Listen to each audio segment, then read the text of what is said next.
Greetings in the name of Jesus Christ. यीशु मसीह के नाम में मैं आप सभी का अभिनंदन करता हूँ। Welcome to this Hindi Sunday service of Ebenson Ministries. और इवेंशन मिनिस्ट्री के इस संडे सर्विस में आप सभी का मैं स्वागत करता हूँ। Let us pray. आइए हम सब प्रार्थना करें। Hallelujah, hallelujah, hallelujah. धन्यवाद, धन्यवाद, धन्यवाद प्रभु जी आज के दिन के लिए। मेरे पिता सुंदर सुंदर आपने दिन दिखाया, इससे धन्यवाद करते हैं। आज के दिन में तमाम दुर्घटना परेशान, तमाम बुरे लोगों से बुरी संगति से बचाते हुए रखा, इससे धन्यवाद करते हैं। और इस रविवार के समय में मेरे पिता परमेश्वर जो इवेंशन मिनिस्ट्री के जरिए, इस जूम मीटिंग के जरिए मेरे पिता परमेश्वर जो हम सभी लोग एक साथ मिल पाते हैं, तेरे वचनों पे मनन कर पाते हैं, इसलिए तेरा धन्यवाद करते हैं मेरे पिता परमेश्वर। इस सभा के शुरू होने से अंत तक मेरे पिता तू अपनी अगुवाई रखना, जो कुछ भी वचन हो यहाँ पे मेरे पिता परमेश्वर पवित्र आत्मा की ओर से हो मेरे पिता। और बोलने वाले हम नहीं मेरे पिता परमेश्वर, बल्कि तेरी आत्मा के द्वारा उन वचनों को मेरे पिता परमेश्वर हम सुनने पाए और अपने हृदय में मेरे पिता परमेश्वर ग्रहण करने पाए।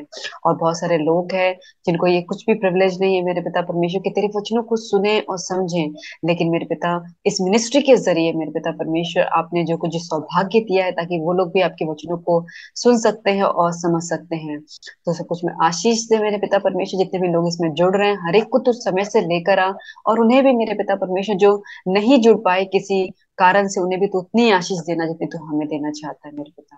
हर एक तरह की समस्याओं को आपके हाथों में सौंपते हैं और इस मीटिंग को अच्छे से कंडक्ट होने में आपकी मदद मांगते हैं मेरे पिता। इस प्रार्थना को प्रभु यीशु के नाम से चाहते हैं, आमीन। Amen. For today's meditation, let us turn to the epistle, 2 Corinthians chapter 4, verses 8 and 9. और आज के लिए हम देखेंगे कि दूसरा कुरिन्थियों की किताब उसका 4 अध्याय उसका 8 और 9 वचन। We are hard pressed on every side, yet not crushed.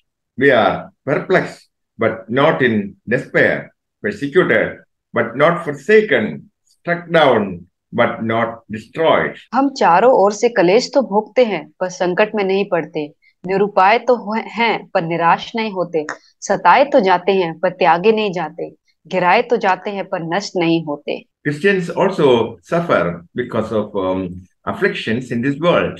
और जो मसीही लोग होते हैं इस संसार के कारण बहुत सारे दुख उठाते हैं। Sometimes they suffer great loss. और बहुत बार ऐसा होता है कि उन्हें बहुत ही नुकसान का सामना करना पड़ता है। They also experience burdens in their life. और वो अपने जीवन में बहुत बोझ को भी महसूस करते हैं। But in the midst of all these trials and afflictions, we find the believer maintaining unmovable confidence in God. और ये सब कुछ कलेश, ये संकट होने के बाद भी एक विश्वासी के जीवन में हम देखते हैं इन सब के बीच में भी वो एक ऐसा विश्वास रखते हैं परमेश्वर में कि उनको कोई हिला नहीं सकता। The steadfast faith in God comes from a knowledge of God's sovereignty and the saints' safety in God. और ये जो विश्वास होता है वो परमेश्वर की जो सोवरेनिटी है उसकी वजह से आता है। The life of a Christian is filled with snares. और जो मसीह का जीवन जो है वो इन सब चीजों से, निराशाओं से भरा हुआ है। Satan is always seeking to destroy the believers. और शैतान जो है हमेशा ऐसे मौके ढूंढता है कि विश्वासियों के जीवन को नाश कर दे। He creates problems in our work life, family life, even our spiritual walk. और वो हमेशा हमारे पर्सनल जीवन में, व्यक्तिगत जीवन में, परिवार के जीवन में, काम के जगह पे हमेशा हमें परेशान करने के वो बहाने ढूंढता है। But the one with us is greater than the one in the world. और लेकिन जो हमारे साथ है वो सबसे बड़ा है, जो इस संसार में उससे भी वो बड़ा है। In Genesis chapter 14, verses 18 and 19, we read about Abraham and Melchizedek. और हम उत्पत्ति की किताब उसका 14 अध्याय 18 से हम ये देखते हैं, मेल्कीसेदक की हम कहानी को देखते हैं। The God whom we worship and serve is the most high God. और जिस परमेश्वर का जो तू आराधना करता है वो सबसे बड़ा परमेश्वर है।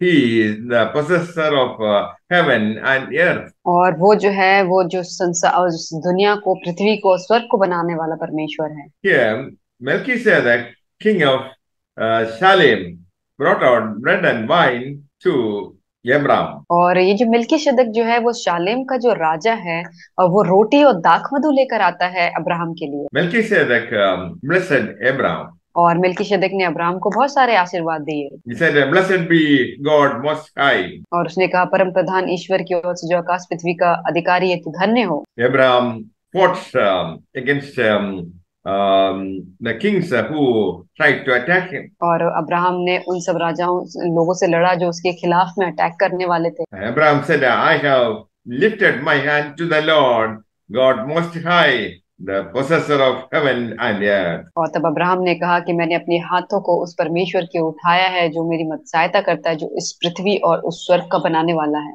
Abraham was ready to recognize the victory given to him by God. और अब्राहम जो था वो तैयार था उस विजय को रिकॉग्नाइज करने के लिए जो परमेश्वर की ओर से उसको मिली थी। So also we have the Most High God to help us. और इसीलिए हमारे पास भी सबसे ऊंचे स्थान पे बैठा हुआ खुदा है जो हमारी मदद करता है। So we have no one to be afraid of. और इसीलिए हमें कुछ भी चीजों की डर नहीं करना चाहिए। So the most we can depend on the Most High God who brought victory to Abraham. और हम जो है उस परमेश्वर पे निर्भर करते हैं जो जिसने अब्राहम को विजय दी थी। God is also called the Almighty. और परमेश्वर को जो है वो स्वशक्तिमान परमेश्वर कहा जाता है। There is nothing that God cannot do. और यहाँ पे ऐसा कुछ भी नहीं है जो परमेश्वर नहीं कर सकता है। In Genesis chapter 17 verses 1 and 2. और उत्पत्ति की किताब 17 अध्याय उसका 1 और 2 वचन। When Abraham was 99 years old, the Lord appeared to Abraham and said to him, "I am Almighty God. Walk before me and be blameless." और जब अब्राहम जो है 99 वर्ष का हो गया, तब यहोवा ने उसको दर्शन देकर कहा, मैं सर्वशक्तिमान ईश्वर हूँ, मेरी उपस्थिति में चल और सिद्ध होता जा। I will make my covenant between me and you and will multiply you exceedingly. मैं तेरे साथ वाचा बांधूंगा और तेरे वंश को अत्यंत ही बढ़ाऊंगा। So God promised Abraham a child. और परमेश्वर ने अब्राहम को एक बच्चा देने का एक वाचा बांधा। So God promised to multiply the seed of God promised to multiply the seed after Abraham. और परमेश्वर ने अब्राहम को वादा किया है कि जो बीज वो उसे दे रहा है वो उसे बहुतायत से मल्टीप्लाई कर देगा। It came to pass after 1 year. और वो फिर 1 साल के बाद उसने इस चीज को उसने कहा। God provided Abraham with a child. और उस 1 साल के बाद परमेश्वर ने अब्राहम को एक बच्चा दिया। Isaac was born to Abraham. और इशाक का जन्म हुआ अब्राहम की ओर से। God Almighty provided for Abraham a child when it seemed hopeless. और परमेश्वर ने अब्राहम को उस समय बच्चा दिया जब एकदम से उसने सारी उम्मीदें खो दी थी। Almighty God is the provider of all things to his people. और जो सर्वशक्तिमान ईश्वर है वो हर लोगों की जरूरत को पूरा करने वाला, उनकी जो भी जरूरत है उसको पूरा करने वाला परमेश्वर है। Almighty God by nature is one who blesses. और जो सर्वशक्तिमान परमेश्वर है उसका स्वभाव ही ऐसा है कि वो आशीष देता है। God is Jehovah. और परमेश्वर जो है वो यहोवा है। Exodus chapter 3 verse 7. निर्गमन उसका 3 अध्याय उसका 7वां वचन। And the Lord said them, I have surely seen the oppression of my people who are in Egypt, and have heard their cry because of their taskmasters, for I know their sorrows. और मैंने ठान लिया है कि तुमको मिस्र के दुखों में से निकाल कर लेके जाऊं, क्योंकि मैंने तुम्हारे रोने को सुना है और मैंने तुम्हारे गिड़गिड़ाने को भी सुना है। Elohim was the name that God identified himself. और एलोहीम जो नाम है वो परमेश्वर का है जो अपने आप को उससे पहचाना जाता है। God told Moses to deliver his people out of Egypt.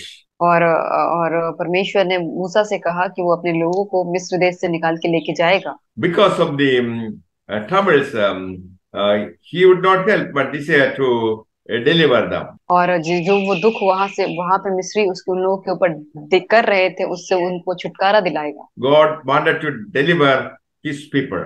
और परमेश्वर चाहता था अपने लोगों को छुटकारा देना। God is the lover of his people. और जो परमेश्वर अपने लोगों से बहुत ही प्यार करता है, He is able to provide for all, especially those whom he loves. और वो सब कुछ अपने लोगों को दे सकता है, स्पेशली उन लोगों को जिससे वो बहुत ही ज्यादा प्यार करता है। The Israelites cried out to the Lord when they were oppressed by their taskmasters. और जब इजरायली जब परमेश्वर के आगे रोए, जब गिड़गिड़ाए, क्योंकि उनका जो मास्टर्स था, जो उनको काम देता था, उनको बहुत ही ज्यादा परेशान करने लगा था। God was able to deliver them from the hand of Pharaoh, doing miracles. और परमेश्वर योग्य था कि वो जो फिरौन राजा था उनके हाथों से अपने चमत्कार को दिखा के उनको वहां से छुड़ा छुड़ा कर लेकर आने पास। So we are serving such a God who can deliver from all our troubles. और हम ऐसे परमेश्वर की आराधना करते हैं जो हमको हर एक मुसीबत से छुड़ा सकता है। Then the question is, why would his children continue to remain restless? और तब ये सवाल ये उठता है कि क्यों उसके जो बच्चे होते हैं हर वक्त जो ऐसे वो रेस्टलेस की कंडीशन में क्यों होते हैं, Why would we remain burdened? और हम क्यों हमेशा एक बोझ से दबे होते हैं। Our God is a refuge and fortress to his saints. और हमारा परमेश्वर जो है वो हमारे छिपने का स्थान है, God is our greatest comfort. और वो हमारा सबसे बड़ा एक कंफर्ट है। God himself is able to snatch the saints away from the troubles.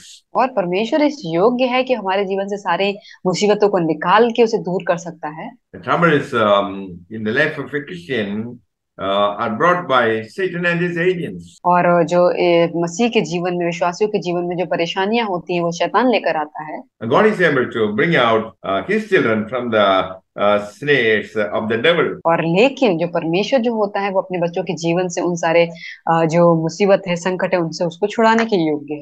Isaiah chapter 66 verse 13. यशायाह की किताब उसका 66 अध्याय उसका 13वां वचन। One whom his mother comforts, so I will comfort you and you shall be comforted in Jerusalem. जिस प्रकार माता अपने पुत्र को शांति देती है वैसे ही मैं भी तुम्हें शांति दूंगा, तुमको यरूशलेम ही में शांति मिलेगी। Here, God is compared to a mother who comforts his baby. और यहाँ पे जो परमेश्वर है वो अपने आप को एक माता के साथ तुलना करता है कि जैसे एक माँ अपने बच्चे को संभालती है। Our mothers are gifts to us. और जो हमारी माताएं होती है वो हमारे लिए एक तोहफा है। We should be thankful to God for our mother. और हमें परमेश्वर का बहुत धन्यवादी होना चाहिए कि उन्होंने हमें माएं दी हैं। Here, what we find is God's motherly comfort. और यहाँ हम क्या देखते हैं कि परमेश्वर का एक माता की तरह जैसे शांति दिया जाता है। Your mother knew what was needed to comfort you. और आपकी माँ जानती है कि आपको क्या चाहिए आपको तसल्ली देने के लिए।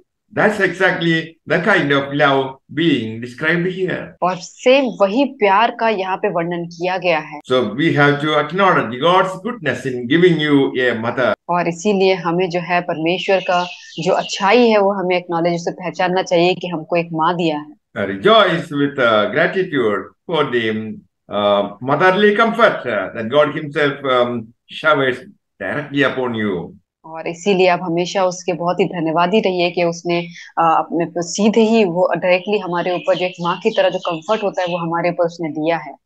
Isaiah prophesies about Messiah and the future reign of Jesus Christ. और यशायाह जो है उसने यीशु मसीह के बारे में उसने भविष्यवाणी की थी। The prophet describes the condemnation, conviction, and ultimately the great hope of the Israelites. और यहाँ पे भविष्यवक्ता ने जो उस संकट की, उस पीड़ा के बारे में, उस दोष लगाने के बारे में वर्णन किया और एक अनंत उम्मीद के बारे में उसने यहाँ पे वर्णन किया। Isaiah describes how God will punish the people for their sins. और यशायाह ने यहाँ पे वर्णन किया कि कैसे परमेश्वर अपने लोगों को उनके पापों की सजा देगा। God also uses Isaiah to spread the message that God will comfort. और परमेश्वर ने यशायाह को इसलिए भी इस्तेमाल किया कि अपने सुसमाचार का प्रचार करे कि कैसे वो एक माँ की तरह वो कंफर्ट देता है। God will bring a new heaven and earth. और परमेश्वर जो है एक नया पृथ्वी और एक नया स्वर्ग लेकर आएगा। And God will reward for those who trust and obey him. और परमेश्वर उन लोगों को एक इनाम देगा जो लोग उस पर विश्वास करेंगे और उसकी आज्ञाओं को मानेंगे। So, God is one who comforts like a mother. और परमेश्वर एक ऐसा खुदा है जो हमें एक माँ की तरह तसल्ली देता है। When God speaks about pity, he compares himself to the father. और जब वो इस सब चीजों के बारे में बात करता है तो एक पिता की तरह वो बात करता है। When he speaks about comfort, he selects the mother. और जब वो एक तसल्ली की जब बात करता है तो वो एक माँ की तरह बात करता है। Second Corinthians chapter 1 verse 3 to 4, we read, Blessed be the God and Father of our Jesus Christ, the Father of mercies and God of all comfort, who comforts us in all our tribulation, that we may be able to comfort those who are in any trouble with the comfort with which we ourselves are comforted by God. दूसरा कुरिन्थियों उसका पहला अध्याय 3 और 4 को हम देखेंगे। हमारे प्रभु यीशु मसीह के परमेश्वर और पिता का धन्यवाद हो, जो दया का पिता और सब प्रकार की शांति का परमेश्वर है। वह हमारे सब कलेशों में शांति देता है, ताकि हम उस शांति के कारण जो परमेश्वर हमें देता है उन्हें भी शांति दे सकें जो किसी प्रकार के कलेश में हो। Our Lord is the one who comforts us in all our afflictions. और हमारा परमेश्वर वो है जो हमें हमें हर एक तरीके की परेशानियों संकट में हमको तसल्ली देता है। The child's life, especially in the beginning, is a part of the mother's life. और एक बच्चे का जीवन स्पेशली जब वो बहुत ही छोटा होता है तब एक एक माँ की जिंदगी ही उसमें होती है। The Bible also emphasizes the question, can a woman forget her child? और बाइबल ये भी एक सवाल पूछती है कि क्या एक जो औरत है वो अपने बच्चे को भूल सकती है। The sacrifice of motherhood is explained here. एक जो माँ का एक त्याग होता है वो यहाँ पे वर्णन किया गया है। God's patience is like that of a mother. और परमेश्वर का जो प्यार है वो एक माँ की तरह है। When all others think ill of a man, uh, the mother keeps on thinking well of him. और जब पूरा संसार जो होता है एक मनुष्य के बारे में बुरा सोचता है, लेकिन एक माँ होती है जो उसके बारे में अच्छा सोचती है। That is the kind of comfort we receive from our loving Heavenly Father. और यही वो एक ऐसा कंफर्ट है जो हमें परमेश्वर पिता की ओर से मिलता है। May the Lord bless you all with these words and receive the comfort of God in all our afflictions. और परमेश्वर इन सबको इन वचन के पढ़े जाने पे आशीष दें और आप सबको जितने भी आप परेशानी में परमेश्वर आप सबको तसल्ली दे।